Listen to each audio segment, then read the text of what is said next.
he lent his only horse to a stranger. By morning the tribal council rode to block his gate. But what they carried wasn't chains, it was the truth. The sun cracked the horizon like a whip against stone when Thomas Brennan stepped from his soddy leather water pouch hanging heavy at his hip. 3 swallows left in the bottom, maybe 4 if he nursed them careful. The well behind his cabin had been giving up salt water for a week now, each bucket more bitter than the last. His sorrel mare nickered from the lean-to ribs, showing through her winter coat despite the spring grass coming in. Brennan counted the fence posts he'd need to replace before the cattle buyers came through in June 17, maybe 18. Each post would cost him 40 cents at Muller's Mill, and his purse held exactly $6.30. Morning, Duchess. He scratched the mare's neck, felt her lean into his touch. Water first, then we'll see about them posts. The folded marriage paper in his shirt pocket crinkled when he bent to check her hooves. Sarah's signature still clear in brown ink after 3 years, though the creases had worn the words thin in places. He'd carried it since the fever took her, couldn't say exactly why. Duchess raised her head, ears pricked toward the eastern rise. Brennan followed her gaze and saw him a man on foot, favouring his left leg something fierce, leading a paint horse that hung its head low. Even at distance, Brennan could see the limp in both of them. The stranger approached slow, deliberate. Lakota, by his braids and the cut of his clothes, though his shirt was store-bought cotton. Blood seeped through a tear in his trouser leg, and his horse's front hoof barely touched ground. "Water," the man said when he reached the fence line. His English carried the careful precision of someone who'd learned it late but learned it well. Brennan lifted his pouch, shook it. The water sloshed thin. "Ain't much, but you're welcome to it." The stranger accepted the pouch, drank small sips, handed it back half empty. "Horse needs water too. And rest. Well's gone brackish. Got a creek runs about 3 miles north, but it's good water." Brennan studied the man's leg, the way he held his weight. "You ain't walking 3 miles on that leg." "No." They stood in the morning quiet, measuring each other. A red-winged blackbird called from the fence wire, answered by another from the creek bottom. "Take my mare," Brennan said. "She knows the way to Clearwater Creek. Follow the game trail north from that lightning-struck cottonwood." He pointed toward a blackened trunk visible on the next rise. The stranger's dark eyes searched Brennan's face. "Why?" "Because you need her more than I do right now." "And tomorrow?" Brennan touched the marriage paper through his shirt. Sarah had always said a man's worth showed clearest when nobody was watching to keep score. "Tomorrow we'll see." The stranger nodded once, quick and decisive. He moved to his paint horse, spoke to it in Lakota, soft words that sounded like a prayer. Then he stripped the bridle from the paint's head, looped it over his shoulder. Name's Thomas Brennan. Joseph Crowfeather. Brennan saddled Duchess, while Crowfeather gentled his injured horse. The paint stood patient, though Brennan could see the heat in its swollen fetlock. "She'll come back on her own if you turn her loose at the creek," Brennan said, holding the reins. "Smart mare. Knows where the oats are." Crowfeather accepted the reins, swung up careful into the saddle. Duchess shifted under the unfamiliar weight, but stood steady. 2 days, Crowfeather said. "I return in 2... He rode north toward the lightning-struck tree, Duchess picking her way careful over the broken ground. Brennan watched until they disappeared behind the rise, then turned to face his empty corral and the 17 fence posts he couldn't afford to buy. The paint horse limped to the water trough, drank long and grateful. Its breathing came easier once it found shade beside the lean-to. Brennan walked the fence line, counting posts again by touch. His fingers found rot in the wood, splits that would widen with the next hard wind. Without Duchess, he couldn't ride to town for supplies. Without supplies, he couldn't mend the fence. Without a fence, the cattle buyers wouldn't trust his word come June. But a man on foot with a lame horse had asked for water, and asking was harder than giving for some folks. The sun climbed toward noon, and Brennan settled in to wait. Dawn came grey and still, with no hoofbeats on the trail. Brennan fed the paint horse the last of his rolled oats, checked its leg. The swelling had gone down some, but the heat remained. He walked to the lightning-struck cottonwood, scanned the horizon north and south. Empty prairie rolled away in all directions, broken only by distant buttes and the thin line of willows that marked Clearwater Creek. Day and a half left, he told the paint horse when he returned. "Your master strikes me as a man who keeps his word." The horse flicked its ears, cropped grass near the water trough. By midday, Brennan heard riders coming from the south. 3 men on horseback, moving at an easy lope that ate up ground without hurry. He recognized the lead rider's black hat and silver hatband Samuel Garrett, who owned the section adjacent to Brennan's quarter and most of the sections around it. Garrett rode a blood bay stallion that probably cost more than Brennan's cabin and corral combined. The 2 men flanking him wore the practical clothes of working cowboys, but their saddles carried the shine of regular care, and their horses moved with the confidence of animals that never missed a meal. "Morning, Tom." Garrett touched his hat brim, remained mounted. "Heard you had some trouble yesterday." "No trouble." Brennan kept his hands loose at his sides, though something in Garrett's tone put steel in his spine. "Funny thing. Mrs. Henderson was hanging wash yesterday morning, saw an Indian riding your sorrel mare north toward the creek." Garrett's voice carried the patient tone of a man explaining obvious things to a slow child. "Now, I know you wouldn't sell that mare to just anyone, being as she's probably the best cow horse in 3 counties. Didn't sell her." "Ah." Garrett's smile didn't reach his eyes. "Lent her, then, to a stranger." One of Garrett's men, a lean cowboy with a scar across his left cheek, shifted in his saddle. His hand rested casual on his gun butt, though his eyes never left Brennan's face. "That's right," Brennan said. "See, Tom, that puts me in a peculiar position." Garrett leaned forward, saddle leather creaking. "Got word from town that someone's been cutting fence wire along the railroad right-of-way. Stealing cattle, driving them north toward the reservation. Railroad's offering a $50 reward for information leading to arrest." The paint horse raised its head, sensing tension in the air. "You saying I cut wire?" "I'm saying you lent your horse to a stranger, and now that stranger's disappeared toward Indian country with your best mare." Garrett straightened, adjusted his hat. "Makes a man wonder about your judgment." "My judgment's my own business. Not when it affects the whole community." The scarred cowboy spoke for the first time, his voice carrying a Texas drawl. "Folks got to trust their neighbors out here." Brennan felt the weight of the folded marriage paper in his pocket, remembered Sarah's voice reading from Scripture at their kitchen table. "Judge not, lest ye be judged." Easy words to read, harder words to live by, when 3 mounted men studied you like you was something that needed stepping on. "Joseph Crowfeather gave me his word he'd return in 2 days, Brennan said.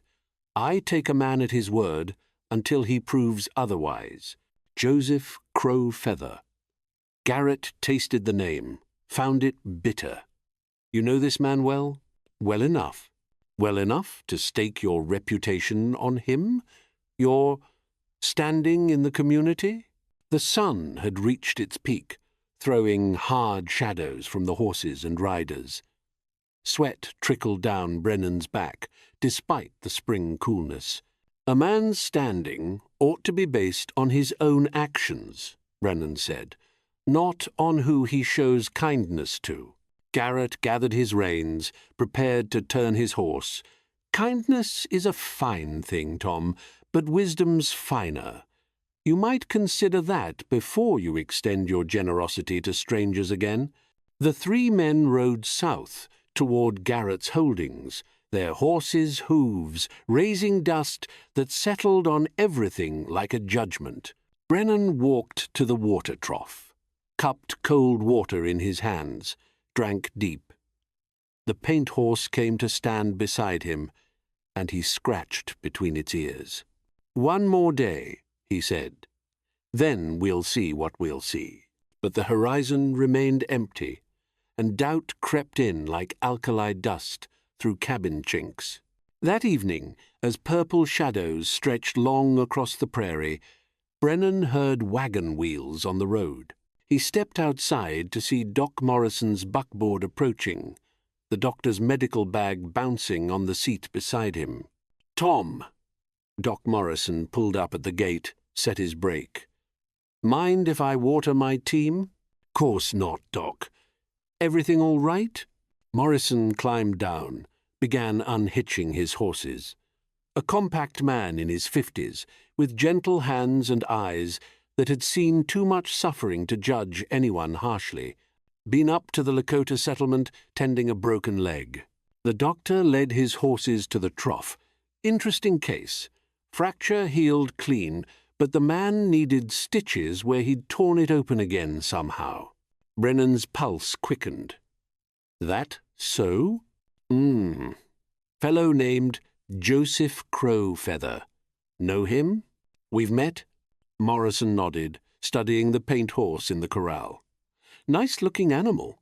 Favor its left front, though. It's getting better. These things take time." The doctor let his horses drink, then began hitching them again. "Crowfeather asked me to tell you something, if I happen to see you."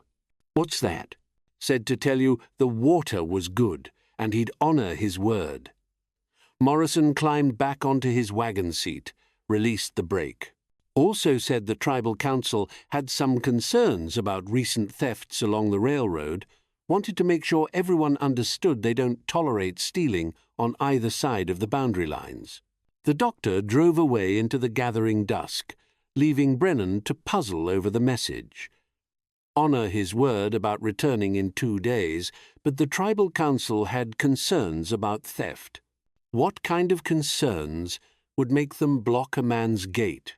The second dawn came with riders on the horizon, not from the north where Brennan expected, but from the east, where the railroad cut through the heart of Garrett's range. 7 riders this time, moving with the purposeful urgency of men on official business. Brennan recognized the lead rider's badge before he could make out the face Sheriff Dale Morrison, Doc Morrison's younger brother, wearing the authority of Hamilton County like a coat that didn't quite fit his shoulders. Behind the sheriff rode Garrett and his 2 men, plus 3 others Brennan didn't know. Railroad men, by their eastern clothes and city horses.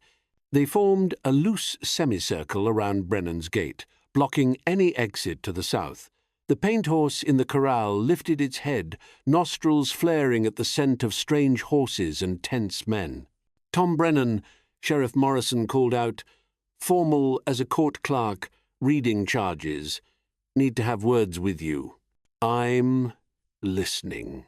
One of the railroad men, a thin fellow with spectacles and a ledger book, opened his saddlebags and withdrew a sheaf of papers. "We have documented evidence of systematic cattle theft along the Northern Pacific right-of-way. 43 head missing in the past month alone." "What's that got to do with me?" "Your neighbor, Mr. Garrett, has testified that you lent your horse to an Indian named Joseph Crowfeather 2 days ago," the railroad man continued, consulting his papers. "Said Indian has not returned, and your horse is presumably now in the possession of known cattle thieves operating from the reservation." Brennan felt heat rise in his chest, but kept his voice level. Known by who? Sheriff Morrison shifted uncomfortably in his saddle. He'd known Brennan since they were boys, had eaten Sunday dinner at Sarah's table more times than either could count. Tom, we got bills of sale showing cattle with altered brands being sold at the Bismarck stockyards, cattle that match the description of stock stolen from railroad contractors. And you figure Joseph Crow Feathers behind it. We figure anyone who consorts with cattle thieves might be involved in cattle theft, Garrett said, his voice carrying the satisfied tone of a man who'd set a trap and watched it spring closed. The scarred cowboy had moved his horse to the west side of the group, cutting off Brennan's route to the creek. Not obvious about it, but deliberate. "You boys planning to arrest me?" Brennan asked. "Depends," Sheriff Morrison said. "Where's your horse, Tom? Where's Joseph Crow Feather?" Before Brennan could answer, the sound of hoofbeats came from the north, not the single rider he'd expected, but many horses moving at a steady walk. The sound grew closer, more distinct, until Brennan could count the individual beats. 20 riders crested the rise where the lightning-struck cottonwood stood sentinel. Lakota men on horseback, moving in a loose formation that spoke of both dignity and strength.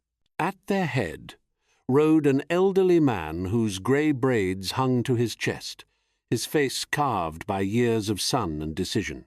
And beside him, mounted on Duchess, rode Joseph Crow Feather. The two groups faced each other across Brennan's homestead, tension crackling like lightning before a storm. The railroad men's horses sidestepped nervously. Garrett's hand moved toward his gun, then stopped when he saw Sheriff Morrison shake his head once, sharp and definitive. The elderly Lakota man spoke a few words in his own language. Crowfeather nodded, dismounted, and walked Duchess to Brennan's gate. As promised, he said simply, holding out the reins. Brennan took the reins, felt Duchess nuzzle his shoulder. The mare looked well fed and watered, her coat brushed to a shine. "The tribal council sends greetings," Crowfeather continued, loud enough for everyone to hear. "And a message." The elderly man rode forward, stopped within easy speaking distance of Sheriff Morrison.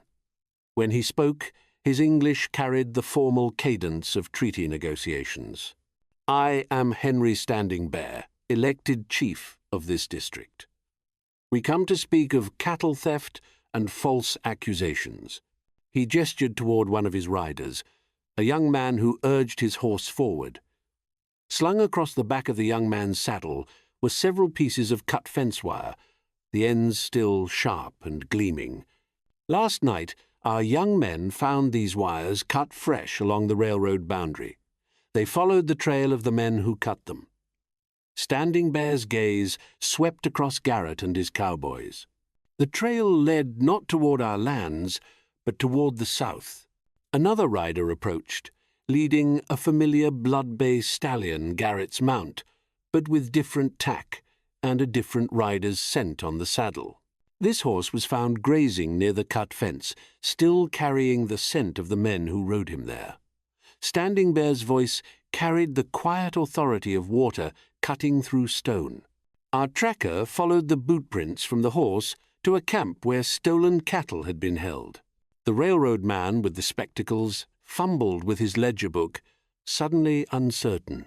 "Are you saying—" "I am saying that men have been using our people as cover for their crimes." Standing Bear looked directly at Garrett. Stealing cattle and driving them north to make it appear the theft came from reservation lands. Garrett's face had gone pale beneath his tan. "That's a damned lie." "Is it?" Standing Bear gestured toward the paint horse in Brennan's corral. "This horse belongs to Joseph Crow Feather. Yesterday he discovered men cutting wire near his family's camp. When he tried to stop them, they shot his horse and left him for dead." Crowfeather pulled up his trouser leg revealed a bandaged wound. The bullet passed through, but they took my horse, thinking to sell it with the stolen cattle. Then how Brennan began. The horse escaped and came home. But I needed to reach the tribal council to report what I had seen. Crowfeather nodded toward Brennan. This man's kindness allowed me to carry word to our people in time to catch the real thieves. Sheriff Morrison looked from Garrett to Standing Bear to the railroad men, weighing evidence and politics in the balance of his badge. "Where are these cattle now?" the sheriff asked. Standing Bear raised his hand, and 3 more riders appeared on the southern ridge, driving a small herd of cattle toward the group. Even at distance, Brennan could see that the brands on their hides had been recently altered, the iron burns still raw. The railroad man lowered his ledger book, understanding dawning in his pale eyes. "Mr. Garrett, perhaps you could explain why your horse was found at the scene of fence cutting." But Garrett had already turned his mount, spurring hard toward his own range, with his 2 cowboys close behind. They rode south in a cloud of dust and desperation, leaving the railroad men and sheriff to sort through the wreckage of false accusations. Standing Bear watched them go with the patience of a man who had seen many guilty men run. "Justice has many faces," he said to Sheriff Morrison. "Today, truth is enough." The folded marriage paper in Brennan's pocket seemed lighter somehow, as if Sarah's presence approved of the morning's work. He thought of her reading scripture by lamplight, her voice soft but certain. "The truth shall make you free."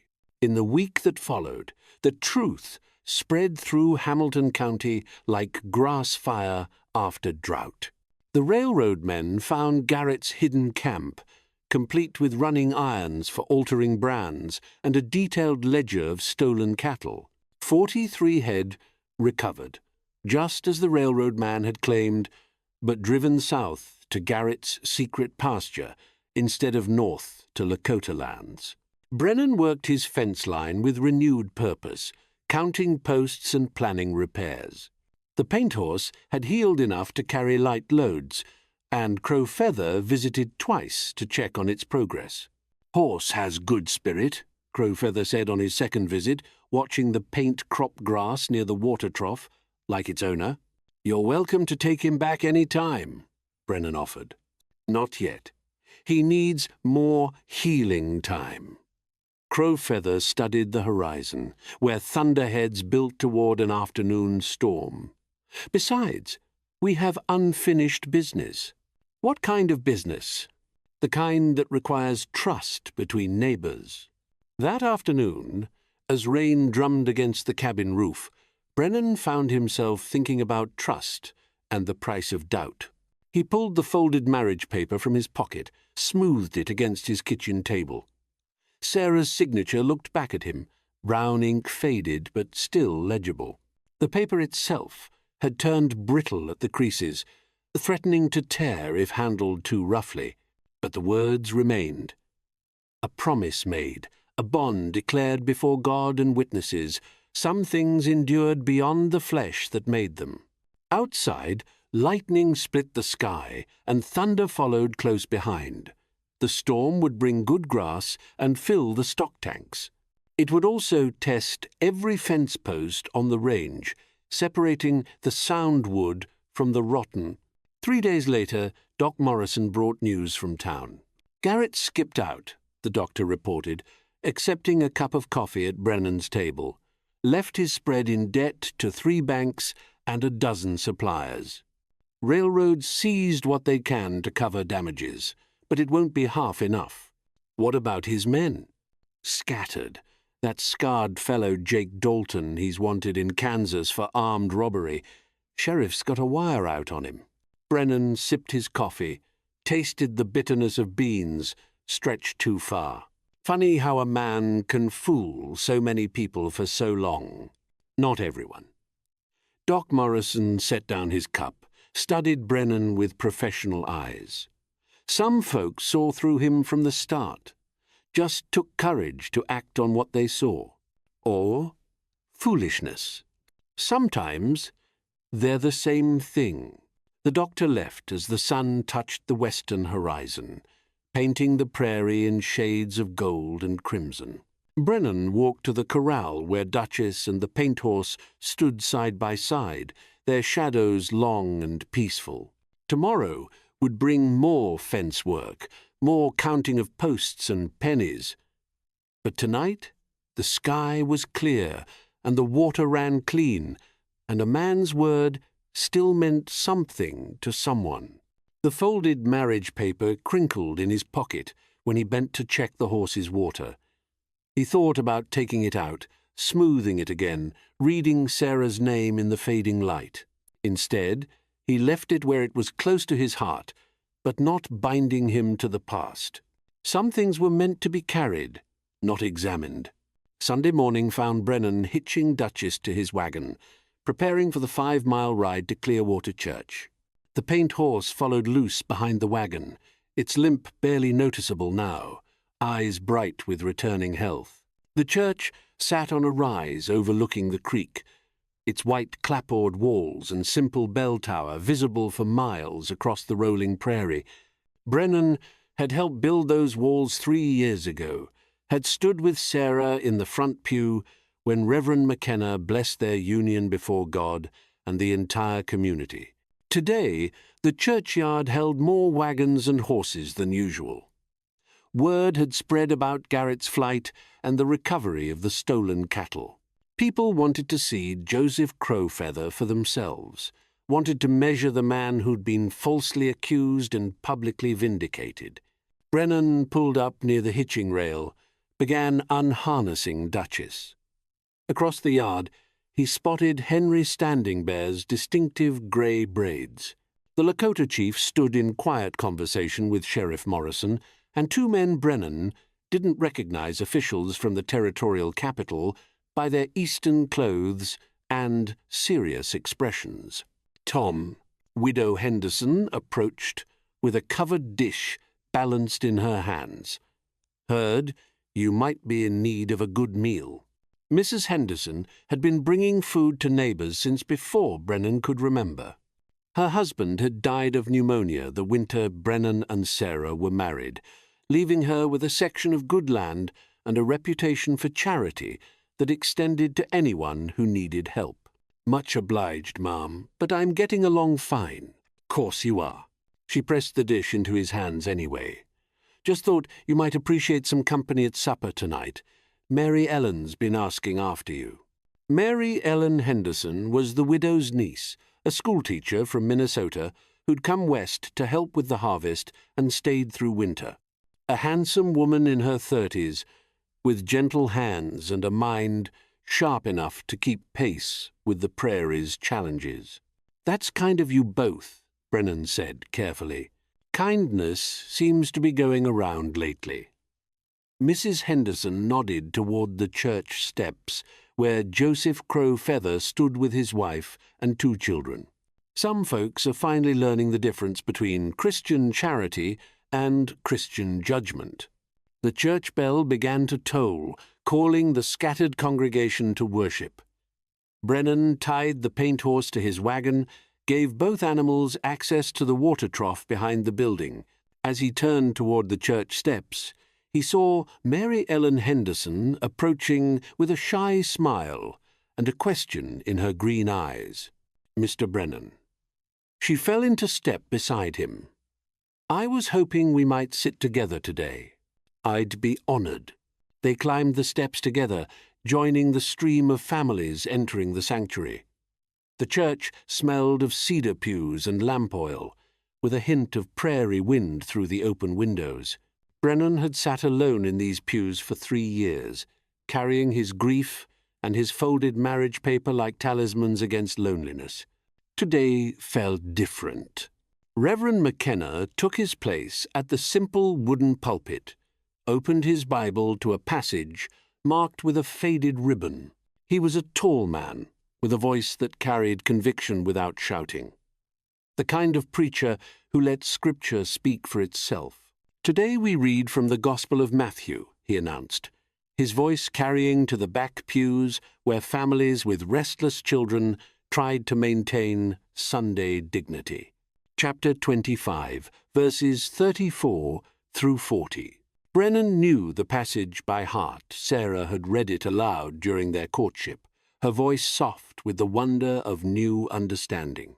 But hearing it now, in this place, with Mary Ellen's shoulder almost touching his, the words carried new weight. Then shall the King say unto them on his right hand, Come, ye blessed of my Father, inherit the kingdom prepared for you from the foundation of the world. For I was an hungered, and ye gave me meat. I was thirsty, and ye gave me drink.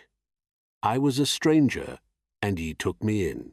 The Reverend's eyes found Brennan in the congregation, held his gaze for a moment before moving on. Naked, and ye clothed me. I was sick, and ye visited me. I was in prison, and ye came unto me. From the corner of his eye, Brennan saw Joseph Crowfeather sitting with his family, his injured leg stretched carefully into the aisle. The man's wife held a sleeping baby against her shoulder, while their older child, a boy of perhaps 7, listened to the sermon with the serious attention of someone learning to be a man. Then shall the righteous answer him, saying, Lord, when saw we thee an hungered, and fed thee, or thirsty, and gave thee drink? When saw we thee a stranger, and took thee in, or naked, and clothed thee? Or when saw we thee sick, or in prison, and came unto thee? Reverend McKenna closed the Bible, stepped out from behind the pulpit. And the King shall answer and say unto them, Verily I say unto you, inasmuch as ye have done it unto one of the least of these my brethren, ye have done it unto me. The sermon that followed was brief but pointed. McKenna spoke of false witness and the courage required to trust strangers. He mentioned no names, but every person in that sanctuary understood the application. We are called to be our brother's keeper, the Reverend concluded, not his judge, not his jailer, but his keeper. The man who shows mercy to a stranger shows mercy to Christ himself. The man who condemns without evidence condemns his own soul.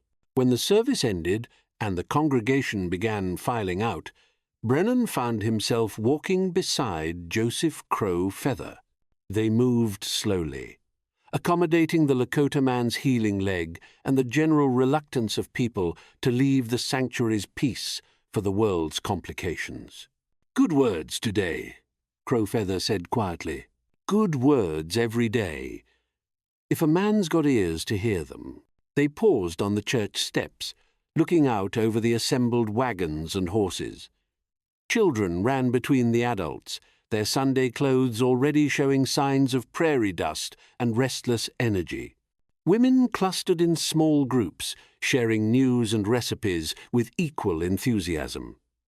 Men discussed weather and cattle prices with the careful attention of people whose lives depended on both. Henry Standing Bear approached, his expression thoughtful.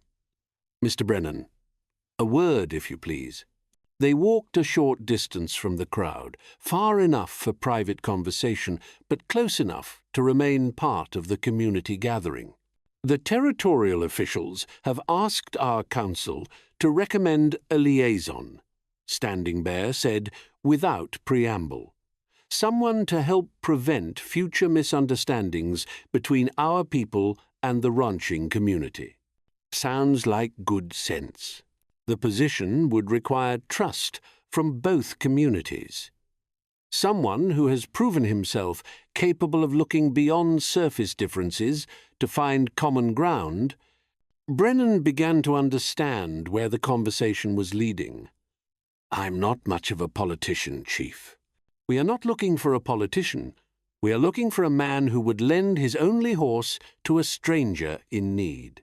The offer hung in the spring air like morning mist, full of possibility and risk, a steady income, respect from both communities, a chance to build something lasting from the ashes of recent trouble. It was more than Brennan had dared hope for when he'd counted his remaining fence posts a week ago. "I'd need time to consider," he said. "Of course. But consider this as well. The job would require frequent travel between the settlement and the county seat. A man would need a reliable horse." Standing Bear's eyes crinkled with subtle humour.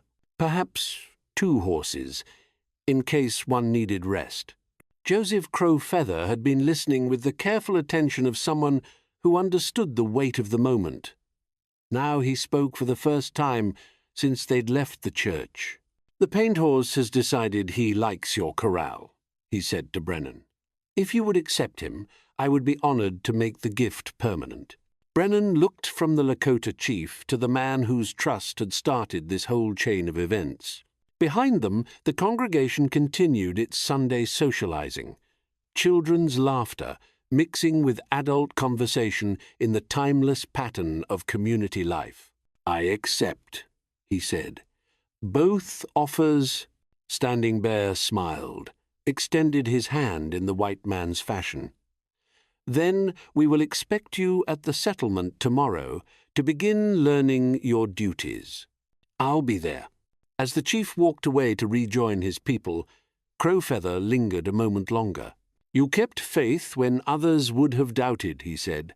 "That is the beginning of all trust between peoples. You kept your word when others would have run. That's the foundation of all trust." They shook hands, 2 men who had found something worth preserving in each other's character. Then Crowfeather limped back toward his family, and Brennan found himself standing alone on the church steps, surrounded by community, but finally truly free of the loneliness that had haunted him since Sarah's death. Mary Ellen Henderson approached with her aunt, both women wearing the satisfied expressions of people who had witnessed something significant. "Mr. Brennan," Mary Ellen said, "Aunt Martha was wondering if you might join us for Sunday dinner. We have more food than 2 women can possibly eat, and it seems wrong to let it go to waste." "I'd be delighted," Brennan said, and meant it. As they walked toward the Henderson wagon, Brennan felt the folded marriage paper shift in his pocket. For the first time in 3 years, its weight seemed different. Not the burden of grief carried forward, but the foundation stone of new possibilities. Some things were meant to be carried, others were meant to be transformed. 3 months later, on a morning when the grass stood knee-high and green as hope, Thomas Brennan rode the paint horse along the boundary line between his homestead and the former Garrett spread. The territorial government had subdivided Garrett's holdings into smaller parcels, offering them to settlers willing to work the land and honor their debts. The paint horse moved with the easy confidence of an animal that knew its job and trusted its rider. In the months since accepting his new position as liaison between the county and the Lakota settlement, Brennan had ridden hundreds of miles on diplomatic errands, settling disputes and building the trust that made true peace possible. Today's mission was personal rather than official. Mary Ellen Henderson had agreed to become his wife, and they would need more land to support the family they hoped to build together. Brennan pulled up at the lightning-struck cottonwood that had served as a landmark on that morning when everything changed. Someone had planted wild roses around the base of the blackened trunk, and they bloomed now in defiance of the tree's apparent death. He dismounted, walked to the base of the tree, pulled the folded marriage paper from his pocket. The document was more fragile now, the creases threatening to separate entirely. Sarah's signature remained clear, but the paper itself had served its purpose. "Thank you," he said quietly, speaking to memory and the woman who had shaped his understanding of love's obligations, "for teaching me that kindness is never wasted, even when it seems to cost more than a man can afford." He folded the paper one final time, placed it carefully in a natural hollow between the cottonwood's roots. The roses would grow over it eventually, transforming Sarah's memory into something living and beautiful rather than a weight to be carried. The paint horse whickered softly, reminding him that the day's work waited. Brennan, mounted again, rode toward the settlement where Henry Standing Bear expected his report on the week's activities. Tomorrow he would return to his expanded homestead, where Mary Ellen would be waiting with plans for their new life together. Behind him the roses nodded in the prairie wind, and the old cottonwood stood witness to the endless cycle of death and renewal that made the grassland strong. A cowboy had lent his only horse to a limping stranger, and everything that followed had grown from that single act of faith. The tribal council had blocked his gate not with hostility, but with honor guards who came to bear witness to the truth. Trust, once given and proved worthy, multiplied like seed on fertile ground. If you'd like more stories like this, stay a while. I'll tell the next one tomorrow night.